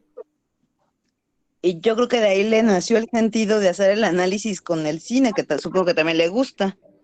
Sí, sí me gusta. De hecho, doy clases de acuarela, clases de teoría del color, de todo esto. Me gusta, lo considero como algo fundamental, y al aterrizarlo con mis estudiantes veo que el primer impacto es el temor al color. Y te pongo un ejemplo, cuando te invitan a una fiesta, por lo regular, si es una boda, dices, bueno, los hombres siempre van de negro, y la camisa blanca o la camisa rosa, ¿no? Pero ¿por qué no se atreven a hacer otras mezclas? Porque no conocen del color. Y las mujeres siempre van de negro, de blanco, o de azul, o de rojo, o de verde. Pero a final de cuentas, cuando quieres mezclar accesorios, te confundes y dices, creo que no va bien, mejor me pongo un vestido negro y ya me quito de complicaciones, ¿no? Entonces es jugar con el color, y es saber esta regla que les manejo yo a mis alumnos. Para que una gama cromática esté perfecta, o sea, un tono esté perfecto, necesitas tener el 100% en valor en una escala tonal. Ese 100% te lo da el 33.33 del rojo, 33.3 del azul y 33.3 y fracción del amarillo. Si tú tienes estos tres colores en partes iguales, te da un 100%. Eso quiere decir que está muy bien mezclado el color. Es una mezcla perfecta. Pero supongamos que te vas a poner un pantalón rojo y dices, ¿con qué lo combino perfectamente? Cualquiera diría que conoce el color, pues con verde, sí, pero ¿por qué con verde? Pues porque el color verde es el que se encuentra situado enfrente a la rueda del color, pero porque además el verde surge de la mezcla del azul con el amarillo. Y si estamos hablando que para que sea una mezcla perfecta requieres del 100%, y tú tienes un rojo, ¿qué te hace falta? El azul y el amarillo. Y el azul y el amarillo combinado te da el verde. Entonces ahí está la mezcla. Sí, muchas gracias. Muy Por nada. interesante, gracias. ¿Alguien más desea participar? Pueden hacerlo a través del chat o levantando la mano. Bueno, aquí a través del chat, Ana Stephanie Razo Villalón nos comenta. Buenas tardes, mi nombre es Ana Stephanie Razo, del grupo 3AM8.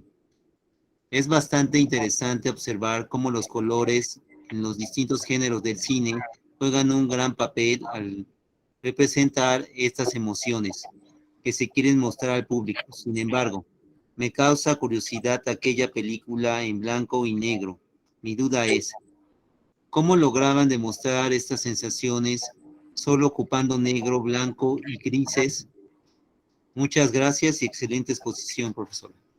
Gracias, mira, Ana, Stephanie, el sentido del blanco y el negro es esa parte interesante del valor tonal, que es la profundidad de los objetos. Cuando tú llegas al negro, el negro es la ausencia total de la luz. Y el blanco es totalmente el reflejo que tienes al 100% sobre una superficie de papel o una superficie de tela o cualquier muro que tú tengas. Esa ausencia o este exceso de luz te provoca sentimientos y reacciones, te provoca profundidades. En el cine en blanco y negro lo que se trata es de cautivar por medio de esas sensaciones de oscuridad y de claridad y de esa neutralidad en los tonos grises. Entonces, de esta manera se logra causar sensaciones o transmitir estas sensaciones en este cine mudo, en estas películas de corte en blanco y negro, como el de Frankenstein, que causaba cierto furor, cierto temor de las escenas que continuaban por ese negro que te va impactando, esas películas de Drácula, en donde se ve esa gama de los grises y empieza a subir en tono y de repente ves al vampiro y empieza a verse la iluminación y crea un efecto sombrío en la parte posterior, ¿no? Entonces, en ese tipo de películas o de cortes es lo que se estila, ¿no? Esas profundidades para ver esas sombras. Y esas sombras te dan ese valor tridimensional de los objetos, de las formas. Yo podría abundar un poquito al respecto y pongo un ejemplo. Por ejemplo, el blanco y negro que se ocupó en la película Roma es muy distinto al blanco y negro clásico. Si tú ves la película Roma, ahí en Netflix, pues vas a poder ver que ese blanco y negro es como muy, muy contemporáneo, muy moderno, vamos a decir así, ¿verdad? Lo que se quería dar cuenta en esa película es que se quería reconstruir la memoria de el director de cine, Alfonso Cuarón, y la memoria se construye en el presente. Todos los teóricos lo dicen, ¿no? La memoria, cualquiera que sea, se construye en el presente. Entonces, tenía que ser un blanco y negro contemporáneo. Por eso no ocupó un blanco y negro de las películas clásicas, donde el grano de la propia, digamos, imagen, pues es distinto, los tonos, porque hay diferentes tonos de grises, de negros, ¿verdad? De blancos que se utilizan, digamos, en la película para poder comunicar. El mismo diseñador de producción, Eugenio Caballero, no tenía esa gama de colores que antes tenía para comunicar en otras películas, pero sí tenía, o se dio cuenta que tenía una gran variedad de tonos de grises, negros y blancos que podía utilizar para poder comunicar. Y eso también fue utilizado en esta película Roma, que es más o menos reciente, ¿va? Entonces, esto es utilizado a lo largo de la historia del cine para poder comunicar y nosotros mismos podemos comunicar de esta manera con estos colores en la arquitectura, ¿va? Con estos tonos, diferentes tonos de colores en la arquitectura. Un comentario que quiero hacer, doctor José Antonio. Fíjate que en cierto momento vi una película en blanco y negro, pero la veía yo medio rara, ¿no? Y no me percaté de que el cable que conecta a la televisión estaba mal puesto y entonces te da otros efectos en estas gamas tonales, ¿no? Y dices tú, pues qué diferente se ven estas películas, ¿no? Y era una película color, pero la estaba yo viendo en tonos como grises, como azules, ¿no? Por no haber conectado bien el cable, ¿no? Pero sí afecta e influye en la trama de la película, porque ya cuando la vi con los tonos reales, como que ya no me gustó. Muchas veces pasa eso, ¿eh? Muchas veces pasa eso. Un lugar te puede atraer simplemente por el manejo del color y lo mismo pasa con una película, ¿verdad? Que dices, ah, mira, me gustó la paleta de colores de esta película, ¿verdad? Me llamó la atención ese tono de azul o ese tono de verde o ese tono de amarillo, rojo, etcétera, ¿no? Inclusive del uso del negro. Entonces es algo, digamos, muy importante, ajá, porque, digamos, y para hablar un poquito más de las películas, como decía, la criatura condensa todo, en la forma del agua, la criatura condensa toda la gama de colores de la película, ¿verdad? Inclusive los negros están ahí. Entonces todos los colores son utilizados para poderle dar más realidad, más verosimilitud a esa criatura y que te la creyeras que realmente podía existir, ¿verdad? Y eso, digamos, es importante. Sin este manejo profundo del color, a lo mejor a muchos esta película no nos hubiera gustado o llamado la atención, ¿verdad? Entonces, eso es algo que debemos de entender y saber, digamos, comprender para saberlo después interpretar y después manejar en nuestra propia desarrollo profesional cuando estamos diseñando algo. Sí, en ese sentido, Guillermo del Toro menciona en una entrevista que tuvo que desarrollar casi 300 ejemplos diferentes de este monstruo para que llegara a la conclusión de los tonos que al final iba a ocupar, ¿no? Sí, efectivamente. Es algo, digamos, muy interesante y que debemos, digamos, de ir valorando. Recuerden que el cine, ¿no? Lo podemos ver como un mero entretenimiento, ¿verdad? Y está bien, ¿no? A todos nos entretiene, ¿no? Y nos gusta y nos llama la atención el cine desde ese enfoque. Pero también podemos ver al cine como un elemento, una obra que nos permite ver cosas que en la vida real están, pero que muchas veces, digamos, no alcanzamos a percibir.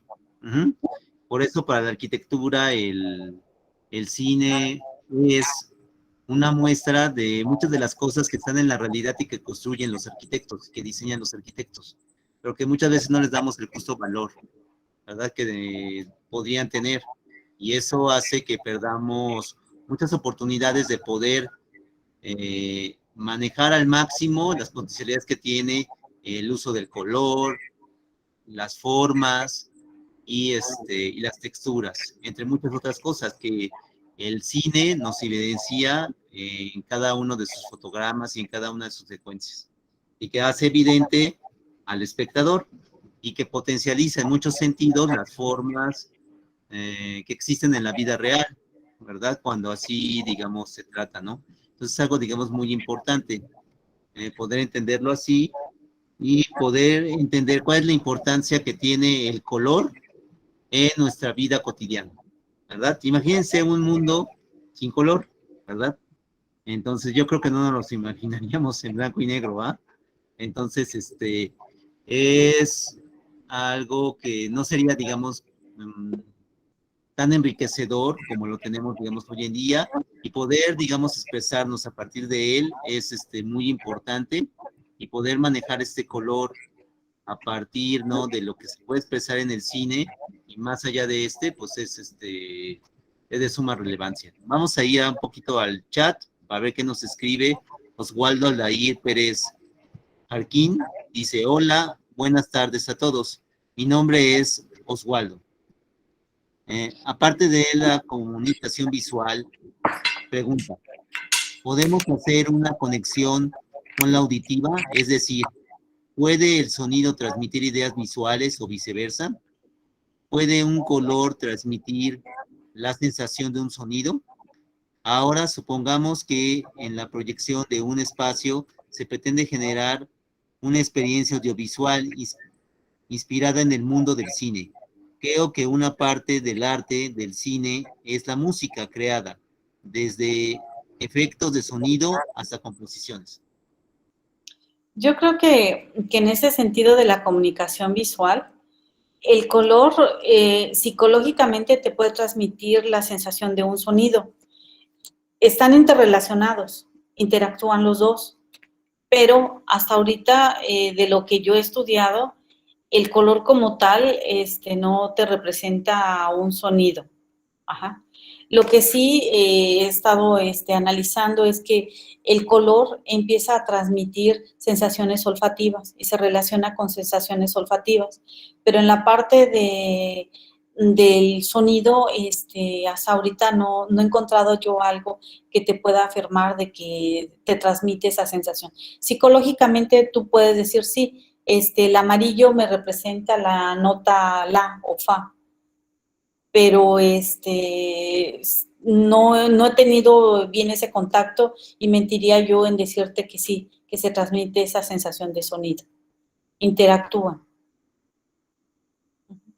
Mira, yo podría complementar brevemente nada más que tú deberías de considerar, y todos deberíamos de considerar, que digamos, cuando estamos viendo una película, no estamos viendo solamente imágenes, ¿no? Sino es todo un imaginario cinematográfico que se construye a partir de la integración de el montaje, la imagen, el sonido, la puesta en escena y la narrativa. Es decir, es una mezcla de todo eso, y eso construye el ambiente en el cine, construye lo que muchas veces los directores llaman como la atmósfera de la película, ¿verdad? Que está hecha de todos estos elementos, ¿verdad? Que cada uno, si lo podíamos descomponer, pues te da mucho más. Si nos ponemos a la imagen, podemos hablar, ¿no?, que está el manejo de la luz, los colores, etcétera. Si nos vamos a la puesta en escena, pues hay otros elementos a considerar, como las que ya hemos hablado, ¿no? Algunos relacionados con el diseño de producción y otros que van más allá de él, como pueden ser, ¿no?, la distancia que se tiene del objeto, ¿no?, hacia la cámara, y cómo se interrelaciona, ¿no?, con el manejo de colores, con el manejo de formas y de texturas. En ese sentido, ¿no?, para poder, digamos, comunicar algo, no solamente se comunica cosas por separado, con los elementos por separado, sino en la interrelación entre cada uno de estos. Entonces, desde luego, ¿no?, directamente, como decía la maestra Nari, un color no necesariamente te va a representar solamente un sonido, pero ya en una película estamos hablando de una interrelación de todos estos elementos, y por lo tanto, digamos, es la conjunción de todos estos elementos interrelacionados entre una película la que te va a comunicar algo en específico, ya sea desde el punto de vista simbólico o desde el punto de vista emocional. Entonces, sí, eso es lo que hace esa interrelación, porque se está construyendo una atmósfera que solamente es posible para esa película, solamente existe para ese universo cinematográfico, como ya lo habíamos comentado. Pues bueno, llegamos a la parte final, ¿no?, de esta ponencia. Agradecemos mucho, ¿no?, a la maestra Nari por esta ponencia. Agradecemos a todos los que nos han escrito en el chat por sus comentarios, ¿no? Qué bueno que les ha gustado y que les anima esto para poder, digamos, apasionarse más por la arquitectura, ¿verdad? Y el cine, ¿por qué no? ¿Verdad? Recuerden, y un poquito contestando a la pregunta, ¿no? Que al principio de la plática hacían, ¿no? Recuerden